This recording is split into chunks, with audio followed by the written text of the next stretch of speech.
Hello and welcome back. मैं हूं सचिन कुमार और आप देख रहे हैं मेरा YouTube channel MA institute of Hindi, modern apex and institute of Hindi. तो दोस्तों, आज के इस लेक्चर में हम देखेंगे कि वर्ण किसे कहते हैं, वर्ण के कितने भेद होते हैं। चलिए शुरू करते हैं वीडियो को। वर्ण, सबसे पहले हम देखेंगे वर्ण।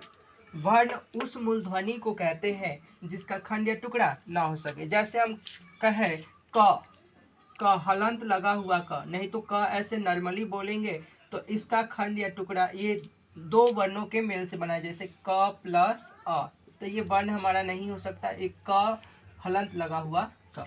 ठीक है, जैसे अ क च इत्यादि। हिंदी में वर्ण के दो भेद होते हैं। हिंदी में वर्ण के कितने भेद? दो भेद। पहला स्वर वर्ण और दूसरा व्यंजन वर्ण। पहले देखेंगे हम लोग स्वर वर्ण किसे कहते हैं। जिन वर्णों के उच्चारण में किसी अन्य वर्णों की सहायता न लेनी पड़े। जैसे मैं अ कहूँ तो अ को लिखने के लिए या बोलने के लिए किसी अन्य वर्णों की सहायता नहीं लेनी पड़ती है। तो जिन वर्णों के उच्चारण में किसी अन्य वर्णों की सहायता न लेनी पड़े उसे क्या कहते हैं? स्वर वर्ण कहते हैं। फिर से, जिन वर्णों के उच्चारण में किसी अन्य वर्णों की सहायता नहीं लेनी पड़ती है, जैसे अ आ छोटी ई बड़ी इत्यादि। तो अ बोले आ बोले, इसमें किसी भी वर्ण की सहायता से ना लिखी जाती है और ना बोली जाती है।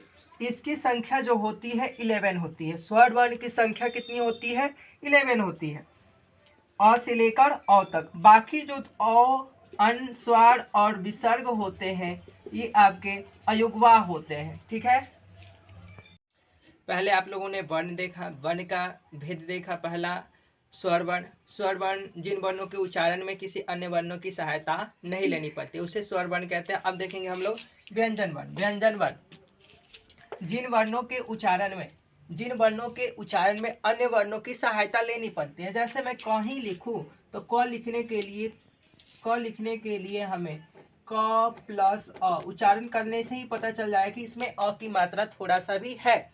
क उच्चारण में हमें पता चल रहा है। तो जिन वर्णों के उच्चारण में किसी अन्य वर्णों की सहायता लेनी पड़े उसे क्या कहते हैं? व्यंजन वर्ण कहते हैं। क्या कहते हैं? व्यंजन वर्ण। व्यंजन वर्ण जो क अ ट इत्यादि लेनी पड़े, इसमें अ नहीं होगा आपका। ठीक है, इसमें ख लिख सकते हैं। ठीक है, इसकी संख्या जो होती है, व्यंजन वर्ण की जो संख्या होती है वो कितने होती है? 33 होती है। व्यंजन वर्ण की संख्या कितनी होती है? 33। व्यंजन वर्ण के जो भेद होते हैं वो तीन प्रकार के होते हैं: स्पर्श व्यंजन, अंतस्थ और ऊष्म। तो स्पर्श व्यंजन जिसको बोलते समय हमारा जो जीभ है वो मूर्धा को, कंठ को, दंत को टच करे उसे क्या कहते हैं? स्पर्श व्यंजन। ये होती है 25। स्पर्श व्यंजन की संख्या कितनी होती है? 25, क से लेकर म तक। जैसे हम कबड़ कबड़ कहे तो कबड़ कितनी होती है? 5। तो कवर्ग में क हमारा कंठ से बोला जाता है, यानी कवर्ग की जितनी भी क ख ग घ अंग ये सब किससे बोली जाएंगी? कंठ से। ऐसे ही च हमारे दंत से। तो ऐसे ही स्पर्श व्यंजन 25 होती हैं, क से लेकर म तक। अंतस्थ व्यंजन।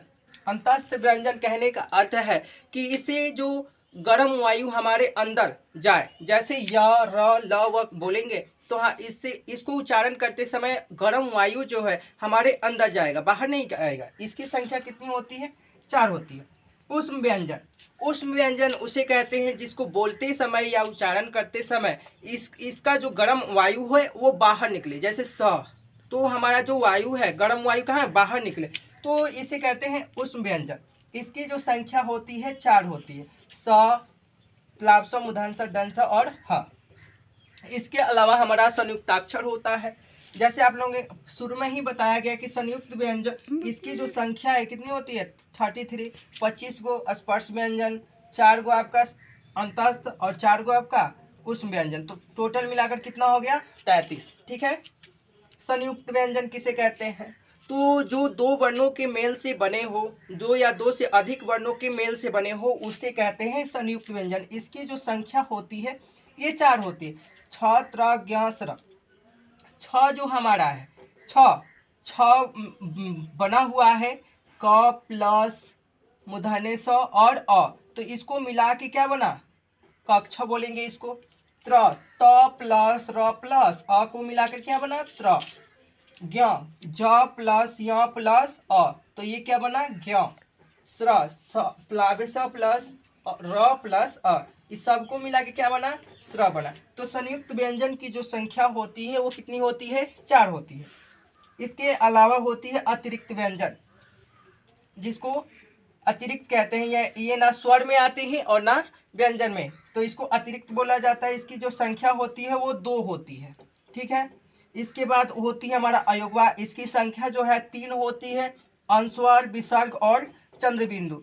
तो ये टोटल जो है आपका जो है वर्ण विचार के अंतर्गत आता है। वर्ण को हमने देखा, उसके भेदों को देखा, ये सब जो है ये सब वर्ण के अंतर्गत आते हैं। स्टॉप।